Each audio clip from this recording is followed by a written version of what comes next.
সবচেয়ে বরকতময় বিয়ে ওই বিয়ে যেই বিয়েতে খরচ কম। শুনতেছেন? হ্যাঁ, আমলের নিয়তে শুনেন। ফাতিমা রাদিয়াল্লাহু তাআলা আনহার সাথে সাইয়েদনা আলীর বিয়ে হলো। ফাতিমাকে যে বিষ্ণু বললেন, আলী আমার কাছে এসে তোমার কথা বলেছে, তুমি কি রাজি? ফাতিমা কোনো কথা বলে না। আবার জিজ্ঞেস করা হলো, কথা বলে না। ফাসাকাতাত, চুপচাপ। তিনবার বিশ্বনবী জিজ্ঞেস করলেন, তিনবারই চুপচাপ। আসুকুতু নিসফুর রিদা, মেয়েদের চুপ থাকা সম্মতির অর্ধেক। জোরে কোন ঠিক কিনা? কি লজ্জাবতী নারী, কিছু বলেই না। তার মানে বাবা যেটা ডিসাইড করবে ওইটাই। ফাতেমার সাথে সাইয়েদনা আলীর বিয়ে হয়ে গেল।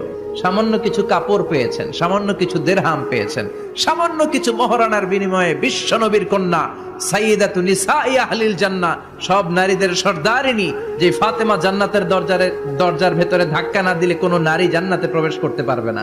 সামান্য কিছু মহরানার বিনিময়ে বিয়ে হয়ে গিয়েছে। সুবহানাল্লাহ।